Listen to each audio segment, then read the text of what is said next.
Recording. Okay, don't have a monitor again today, so hopefully this autofocus is nice to me this time. Okay. Hello there. If you're here from my previous video or from my Instagram, thank you for joining me again. I really appreciate it. And if you're new, welcome. My name is Alisha. Yeah.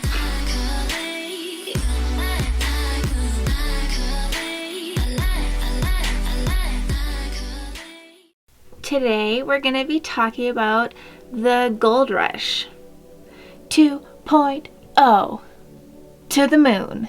Yeah. It's actually happening right now, and I was doing some digging and I thought it was really interesting and I wanted to talk about it. Yeah. There is a lot of political stuff with this. I'm not gonna get into it because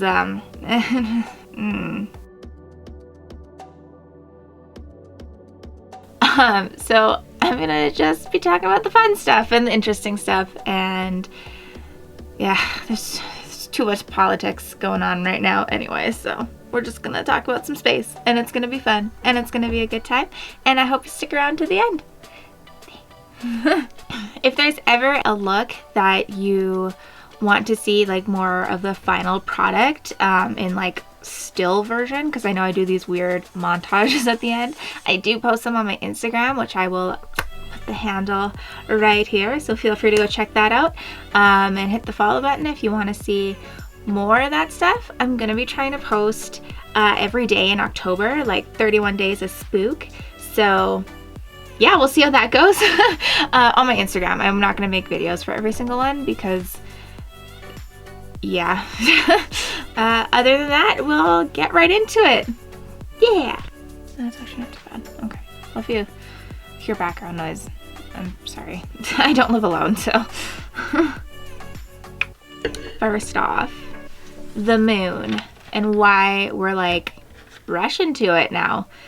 So currently at this point in time, Russia, the European Union, China, and the US are all like in a race to the moon to start like extracting and using raw resources. Is that focused? We'll never know. I'll know when I start editing. They are currently trying to achieve this through corporations such as Moon Express, DSI, which stands for Deep Sea Industries, and as well as Planetary Resources.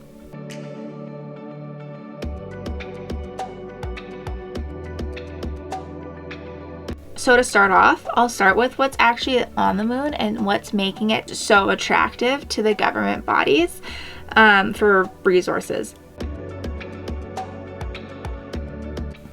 So the two main resources on the moon are helium-3 and water. And these resources can be utilized for many different purposes. So first off, helium-3 is very rare, and it can be used as a power source in nuclear fusion. This is something that scientists have been trying to achieve on Earth for 40 years. And this would just totally, like, this would put us leaps and bounds ahead of where we are now, because it takes an insane amount of energy. So right now we have nuclear fission, which is the splitting of atoms, and it's obviously, it's very harmful and is super radioactive. And nuclear fusion is basically the holy grail of clean energy. It's the binding of atoms, so it's completely clean and there's no radiation that comes from it. The reason why this is a gold mine is because helium-3 is very rare on Earth. It's emitted by the sun and it's carried by solar winds, but because of Earth's magnetic field, it's blocked, and so it doesn't actually land on Earth.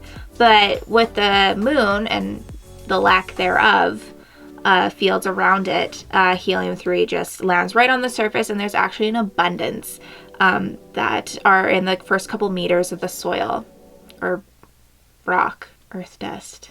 And when I say abundance, I'm talking about 25 quadrillion dollars worth of helium-3. This could create enough energy to power the United States for over 83,000 years. So the next resource is water. The water is currently in ice that's actually on the dark side of the moon that never sees the sun, just in like random pools and craters and everything like that. So what they can do with the water is actually separate the hydrogen and the oxygen. And once they separate it, they can cool it down into liquid form and use it for rocket fuel. Hydrogen. Why is that such a weird word all of a sudden? Liquid hydrogen has been used as rocket fuel for major rockets throughout history. This includes Saturn V, Shuttle Orbiter, Falcon 9, Soyuz, and Atlas V. So this comes into play because the cost to take 1 pound from Earth to the moon costs between $100,000 and $450,000. There's estimated to be 600 million tons of water on the surface of the moon. And if you break that down, it's roughly $480 quadrillion worth of water. So yeah, if we can utilize water to make rocket fuel from the moon, on the moon, it'll greatly reduce the cost to explore deep space, to Mars and beyond. So, right?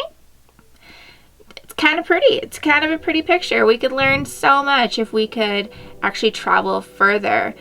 But because it costs so much to get out of our atmosphere, it's definitely a huge hindrance.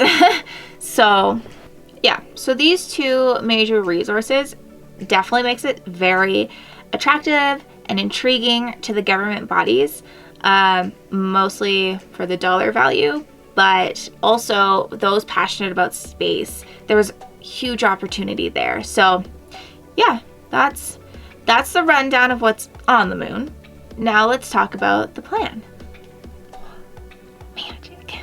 Yeah, this look is definitely going to be a little more abstract, but hopefully it works out. So it's definitely important to note that the mining is not intended to take resources from the moon and bring it back to Earth. It's to utilize the resources that the moon has to offer on the moon. It sounds more intimidating than it actually is. It'd be using like the oxygen and the hydrogen for breathing and for water, especially now that we're looking at staying in space for like weeks or months at a time. There is also silicone available on the moon, which can be used for solar cells. Lunar metal and rock can be used for tools and construction and building habitats, more or less in this time period, but the goal is to actually get humans operating on the moon by 2024, which is coming up real quick. So the first couple steps to actually getting humans on the moon is we have to explore, and then we have to extract and analyze, which has been going on for a while with the rovers and all the different robots that are launched out there and actually extracting very minuscule samples from the moon's surface to analyze it. And that's why we're able to tell like what the actual main resources are. Right now, what is thought to be extracted is on such a minuscule level that it will practically have zero effect on the lunar environment or defacing the moon. However, when large amounts of extraction is starting to be explored or taken into consideration, a large legal cohort framework will have to be built. Right now there is the Outer Space Treaty and the Moon Treaty.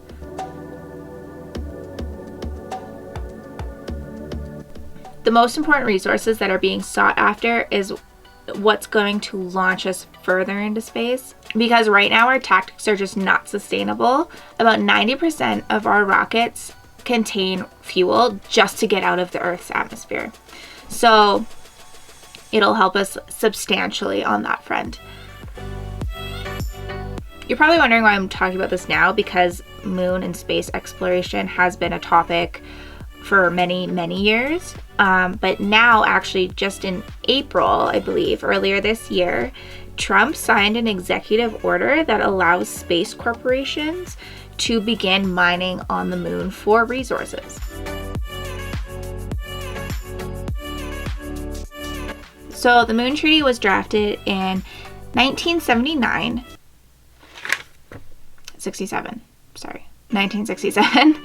One of the biggest clauses in this treaty is that mining the moon or resources on the moon are to be exclusively used for peaceful purposes and that their environment should not be disrupted. This actually closes a loophole in the Outer Space Treaty that bans any individual person or organization from owning a celestial body unless the organization is international and governmental.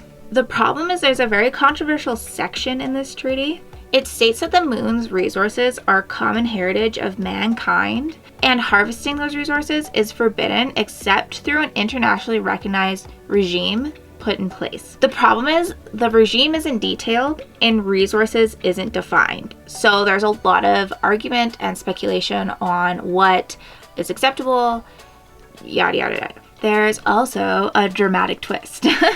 The US, the Russian Federation, and the People's Republic of China have not signed, agreed to, or ratified the Moon Treaty.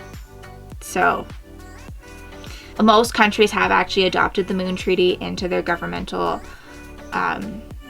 laws, but yeah, the largest government bodies haven't, and these are the bodies that are in a race to mine the moon. So there is a lot of concern around that.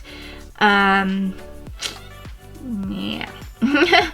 There's actually a lot of speculation around the US and whether or not they're respecting the Outer Space Treaty, with the moon being global commons, which Trump doesn't seem to acknowledge that it's global commons.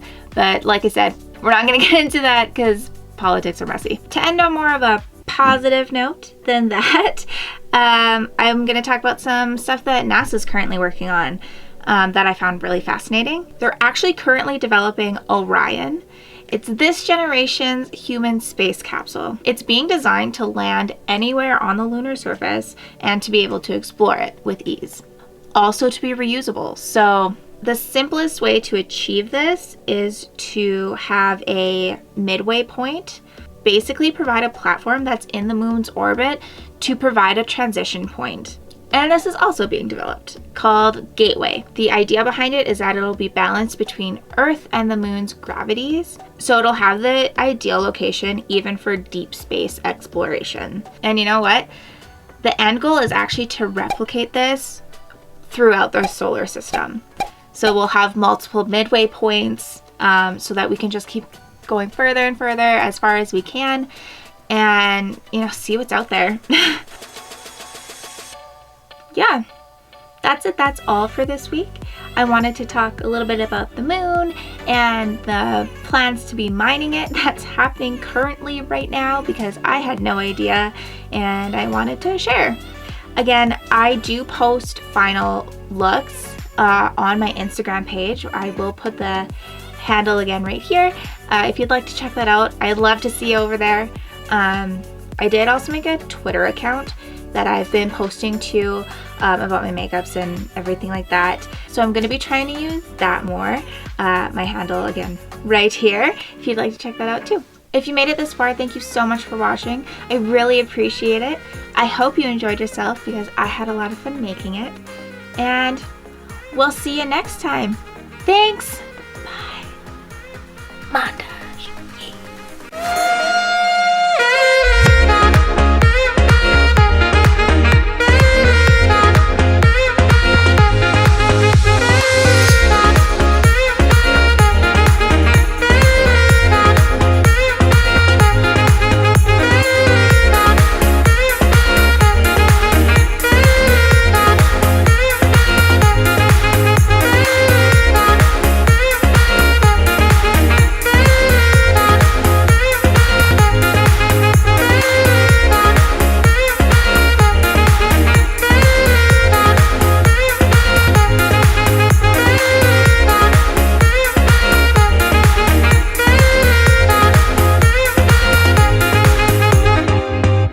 What was that?